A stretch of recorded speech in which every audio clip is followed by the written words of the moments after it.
Good morning friends. ഇന്നത്തെ വീഡിയോയിലോട്ട് എല്ലാവർക്കും സ്വാഗതം. ഇന്നത്തെ എൻ്റെ വീഡിയോ എന്ന് പറഞ്ഞാൽ നമ്മുടെ ചമ്മന്തിപ്പൊടി എന്ന് പറഞ്ഞാൽ ഈ ഡ്രൈ ചമ്മന്തിപ്പൊടി എങ്ങനെയാണ് ഉണ്ടാക്കുന്നതിൻ്റെ റെസിപ്പി ഞാൻ പറയാം. ഇതിന് വേണ്ടുന്നത് തേങ്ങ ചിരകിയത്. എത്രയൊന്നുമില്ല, നിങ്ങൾക്ക് എത്ര ക്വാണ്ടിറ്റി വേണം അത്രയും. ഒരു തേങ്ങ, അരമുറി തേങ്ങ അങ്ങനെയൊക്കെ ഉപയോഗിക്കാം.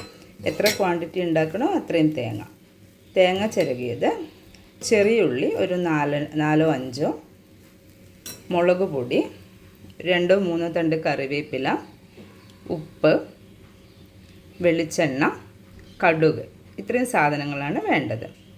ആദ്യം ഒരു മിക്സിൻ്റെ ജാർ എടുത്തിട്ട് ഈ തേങ്ങ ചിരകിയത് അതിലോട്ട് ഇട്ടിട്ട് ചെറിയ ഉള്ളിയും കറിവേപ്പിലയും ഉപ്പും മുളക് പൊടിയും കൂടെ നന്നായിട്ട് വെള്ളം ചേർക്കാതെ പൊടിച്ചെടുക്കുക.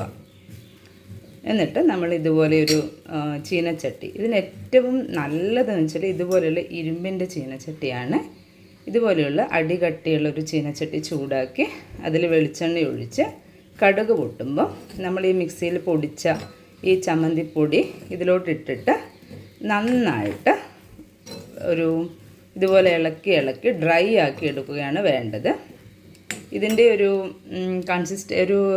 പരുവം എന്ന് പറഞ്ഞാൽ നമുക്കിപ്പം ഇത് കേടുകൂടാതെ ഒത്തിരി ദിവസം ഉപയോഗിക്കാൻ പറ്റും. അങ്ങനെ വെക്കുകയാണെങ്കിൽ കുറച്ച് നന്നായിട്ട് ഡ്രൈ ആക്കി എടുക്കണം. അല്ല നമ്മൾ ഒരു 1-2 ദിവസമൊക്കെ വെച്ചാൽ മതി. നമുക്ക് ഇഡ്ഡലിയുടെ കൂടെയൊക്കെ പെട്ടെന്ന് കഴിക്കാനാണെങ്കിൽ ഒത്തിരി ഡ്രൈ ആക്കണ്ട. പക്ഷേ ഇതല്ല പരുവം. ഇതിലും കുറച്ചും കൂടെ നമ്മൾ ഡ്രൈ ആക്കി എടുക്കണം. ഇതെന്ന് വെച്ചാൽ ഞങ്ങൾ കുട്ടിക്കാലത്ത് അമ്മ സ്ഥിരമായിട്ട് ഉച്ചക്ക് ലഞ്ച് ബോക്സിന് ചോറിൻ്റെ കൂടെ തരുന്ന ഒരു ചമ്മന്തിയാണ്. ഇതും ഒരു തോരനും ഒരു മുട്ട ഓംലെറ്റൊക്കെ ആണെങ്കിലും അല്ല ഒരു മീൻ പൊരിച്ചൊക്കെ ഉണ്ടെങ്കിൽ നല്ല ടേസ്റ്റായിട്ട് നമുക്ക് ചോറ് കഴിക്കാം. ക്ലാസ്സിലെ കുട്ടികൾക്കൊക്കെ ഭയങ്കര ഇഷ്ടമാണ്. ഇപ്പോഴും അവർ നമ്മുടെ ഫോണൊക്കെ വിളിക്കുമ്പോൾ അവർ പറയും, നിങ്ങളുടെ ആ ചമ്മന്തി നല്ല ടേസ്റ്റാണ്, അതെങ്ങനെ ഉണ്ടാക്കുന്നത്, അതിൻ്റെ റെസിപ്പി ഒന്ന് പറയാമോ എന്നൊക്കെ. അപ്പോൾ അത്രയും നല്ല ടേസ്റ്റുള്ളൊരു ചമ്മന്തിയാണ്. പിന്നെ നമുക്ക് ഇത് ട്രെയിൻ ട്രാവലിങ്ങിന് ഉപയോഗിക്കാം.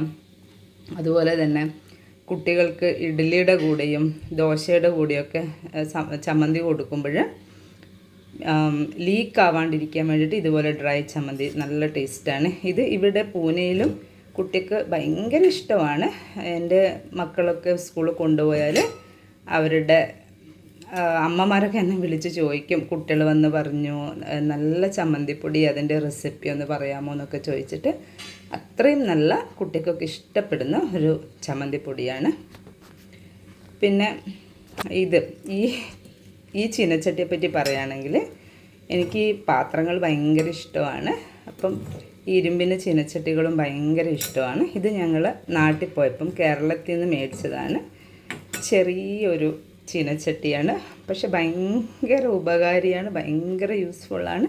പെട്ടെന്ന് നമുക്കൊരു ചെറിയ തോരനോ അല്ല എന്തെങ്കിലും ഇതുപോലെ ചമ്മന്തിപ്പൊടി, എന്തെങ്കിലുമൊക്കെ സബ്ജി പൂരിയാക്കാനും പൂരീൻ്റെ കറികളൊക്കെ പെട്ടെന്ന് നമുക്ക് ഡ്രൈ സബ്ജീസ് ഉണ്ടാക്കാൻ വേണ്ടിയിട്ട് പറ്റിയ ഒരു സാധനമാണ്. പക്ഷെ ചെറിയ ക്വാണ്ടിറ്റിയിൽ. ഇത് ചെറിയൊരു ചീനച്ചട്ടിയാണ്, ഇത് കാണാമല്ലോ. അപ്പം അങ്ങനെയാണ് എൻ്റെ ചീനച്ചട്ടിയുടെ ഇത്. പിന്നെ ഈ ചമ്മന്തിപ്പൊടി ഏകദേശം ആവാനായിട്ടുണ്ട്. ഒരു ഡ്രൈ ആയിട്ടുണ്ട്.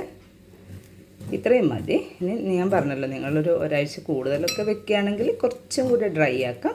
പക്ഷേ ഇത് ഞാൻ ഇന്നിപ്പം രാവിലെ ഇഡ്ഡലിക്ക് വേണ്ടിയിട്ട് കുട്ടിക്ക് ലഞ്ച് ബോക്സ് പാക്ക് ചെയ്യാൻ വേണ്ടിയിട്ടാണ് ഇത് ഉണ്ടാക്കുന്നത്, ഇഡ്ഡലിയുടെ കൂടെ കൊടുക്കാൻ. അപ്പോൾ എനിക്കൊരു 5 മിനിറ്റ്, ഒരു 5 വേണ്ട 2-3 മിനിറ്റ് ഇളക്കിയിട്ട് ഞാനിത് ഓഫ് ചെയ്യും. അപ്പം ഇതാണ് ഇതിൻ്റെ ഒരു കൺസിസ്റ്റൻസി. ഇത്രയേ ഉള്ളൂ ഇന്നത്തെ വീഡിയോ. അപ്പം എല്ലാവരും ഉണ്ടാക്കി നോക്കണം, കുട്ടിക്കും കൊടുക്കണം, നിങ്ങളും കഴിക്കണം. Thank you so much. Thank you for watching my video. Have a nice day.